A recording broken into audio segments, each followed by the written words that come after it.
ഇവാഞ്ചലിയും അനുദിന സുവിശേഷ വിചിന്തനം.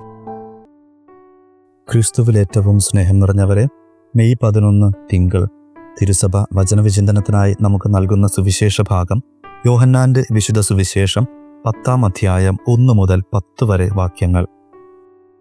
ഇവിടെ നല്ല ഇടയന്റെ വിവരണം നാം വായിക്കുന്നു.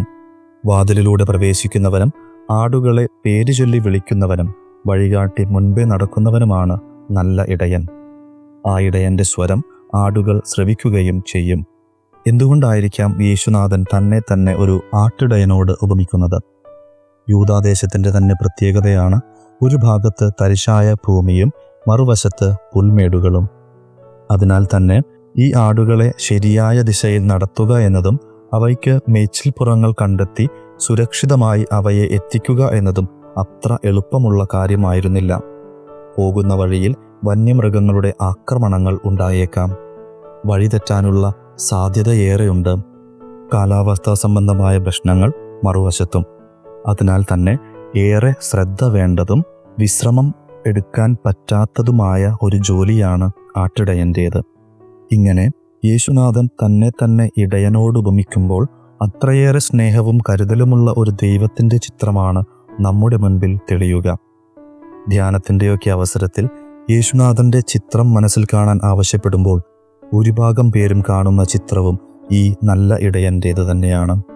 ഇങ്ങനെ നല്ല ഇടയനോട് ദൈവത്തെ ഉപമിക്കുമ്പോൾ ആടുകളായി നമ്മെ കാണുമ്പോൾ യേശുനാഥൻ പറഞ്ഞു വയ്ക്കുക, ഈ കാലഘട്ടത്തിൽ നാം നേരിടുന്ന എല്ലാ പ്രശ്നങ്ങളിലും വെല്ലുവിളികളിലും അവിടുന്ന് നമ്മെ ചേർത്ത് പിടിക്കുന്നുണ്ട് എന്നതാണ്. നന്മയാകുന്ന ജീവനേകുന്ന മേച്ചിൽപ്പുറങ്ങളിലേക്കുള്ള നമ്മുടെ യാത്രയിൽ വഴിതെറ്റിപ്പോകുന്ന ആടുകൾ നാം തന്നെയാണ്. തെറ്റായ പ്രബോധനങ്ങളുമായി വ്യാജപ്രവാചകന്മാർ വരുമ്പോൾ അവയിൽപ്പെട്ട് നാം വീണു പോകുമ്പോൾ വന്യമൃഗങ്ങളുടെ ആക്രമണത്തിൽ പരിക്കേറ്റ് പിടയുന്ന ആ ആടുകൾ നാം തന്നെയാണ്. ഇത്തരം സാഹചര്യങ്ങളിൽ ആ നല്ല ഇടയൻ നമ്മെ പേരുചൊല്ലി വിളിക്കുന്നുണ്ട്, നമ്മോട് സംസാരിക്കുന്നുണ്ട്, നമ്മെ പിന്തിരിപ്പിക്കാൻ ശ്രമിക്കുന്നുണ്ട്, നേരായ വഴി കാണിച്ചു തരുന്നുണ്ട്. പക്ഷെ ആ ഇടയൻ്റെ സ്വരം കേൾക്കാൻ നാം മറന്നു പോകുന്നു. കേട്ടാൽ തന്നെ അത് തിരിച്ചറിയാതെയും പോകുന്നു. അതെ, നമ്മുടെ പേര് ചൊല്ലി അവിടുന്ന് നമ്മെ ഓരോ നിമിഷവും വിളിക്കുന്നുണ്ട്.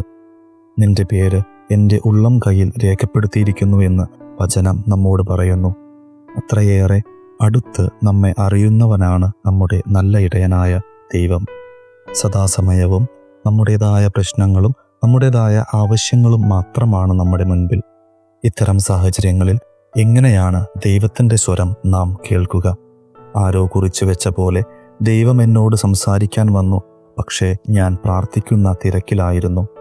അതെ, നമ്മുടെ പ്രശ്നങ്ങളുടെയും പരാതികളുടെയും സങ്കടങ്ങളുടെയും ഇടയിൽ ദൈവമാകുന്ന നല്ല ഇടയൻ്റെ സ്വരം കേൾക്കാതെയും തിരിച്ചറിയാതെയും നാം പോകുന്നു. തൻ്റെ ജീവിതത്തിലെ പ്രശ്നങ്ങൾക്കും ദുരിതങ്ങൾക്കും പരിഹാരം തേടിയെത്തിയ യുവാവിനോട് ഗുരു പറയുന്നുണ്ട്, ജാലകങ്ങൾ അടയ്ക്കുക. അവൻ ആ മുറിയുടെ എല്ലാ ജാലകങ്ങളും കൊട്ടിയടച്ചു. ഗുരു വീണ്ടും പറഞ്ഞു, ജാലകങ്ങൾ അടയ്ക്കുക. എല്ലാ ജാലകങ്ങളും ഞാൻ അടച്ചല്ലോ, ഇനി എന്ത് എന്ന് ചിന്തിച്ച അവനോട് ഗുരു പറഞ്ഞു, നിന്റെ മനസ്സിൻ്റെ ജാലകങ്ങൾ അടയ്ക്കുക. അതേ, സ്നേഹം നിറഞ്ഞവരെ, നമ്മുടെ ചിന്തകളാകുന്ന എല്ലാ ജാലകങ്ങളും അടയ്ക്കുമ്പോൾ നാം ദൈവത്തിൻ്റെ സ്വരം കേൾക്കാൻ പ്രാപ്തരാകുന്നു. ആ സ്വരം കേൾക്കാൻ സാധിച്ചാൽ, തിരിച്ചറിയാൻ സാധിച്ചാൽ, ആ നല്ല ഇടയൻ്റെ നല്ല ആടുകളായി നാം മാറും. അവിടുത്തെ പദ്ധതികൾക്കനുസരിച്ച് അവിടുന്ന് കാണിച്ചു തരുന്ന വഴിയിൽ നാം നടക്കും. ഇതിനായുള്ള കൃപയ്ക്ക് വേണ്ടി ആ നല്ല ഇടയനായ നമ്മുടെ ദൈവത്തിൻ്റെ സ്വരം കേൾക്കുവാനും അത് തിരിച്ചറിയുവാനും നമുക്ക് സാധിക്കുമെന്നതിന് വേണ്ടി നമുക്ക് പ്രാർത്ഥിക്കാം.